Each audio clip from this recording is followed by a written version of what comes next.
আলহামদুলিল্লাহ, খুবই গুরুত্বপূর্ণ একটি আলোচনা, সবাই শুনে। আমরা যে নামাজে তাশাহুদ পড়ি, আত্তাহিয়াতু পড়ি, আমরা সেটা পড়ি যে, কিন্তু সেটার পিছনে যে একটা সুন্দর গল্প আছে, সেই গল্পটা হয়তো আমরা জানি না। আমরা শুনেছি যে রাসূলুল্লাহ সাল্লাল্লাহু আলাইহি সাল্লাম মেয়ারাজে গিয়েছিলেন। ইসরা এবং মেয়ারাজের সেই গল্প আমরা অনেক শুনেছি, অনেক আলিম উলামা বলেছে, অনেক বইয়ের গল্পে শুনেছি, অনেক ভিডিওজে দেখেছি। কিন্তু রাসূলুল্লাহ সাল্লাল্লাহু আলাইহি সাল্লাম আল্লাহ তাআলার সাথে ইসরা এবং মেয়ারাজে একটা কথোপকথন করেছিলেন। সেই কথোপকথনটাই হচ্ছে তাশাহুদ তথা আত্তাহিয়াতে।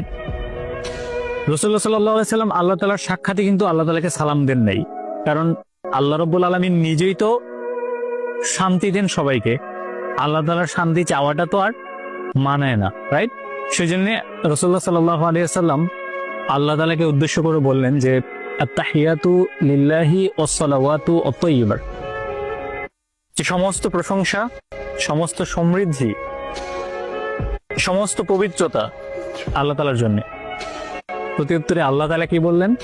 আল্লাহ তাআলা বললেন যে আসসালামু আলাইকা আইয়ুহান নাবিয়্যু ওয়া রাহমাতুল্লাহি ওয়া বারাকাতুহু, যে হে আমার সুপরিচিত নবী, রহমত এবং শান্তি বর্ষিত হোক আপনার উপরে। সাল্লাল্লাহু আলাইহি সাল্লাম আবারও বললেন যে আসসালামু আলাইনা ওয়া আলা ইবাদিল্লাহিস সালিহিন, যে আমাদের উপর শান্তি বর্ষিত হোক এবং আরো বর্ষিত হোক তাদের উপরে যারা সৎ কর্মশীল।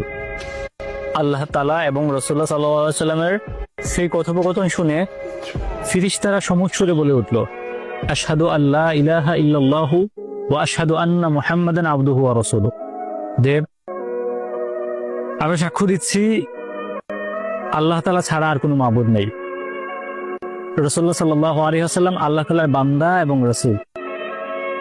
আমরা ইবাদতে মজা পাই না এই জন্যেই, কারণ হচ্ছে আমরা আসলে ইবাদতের গল্পগুলো বুঝি না।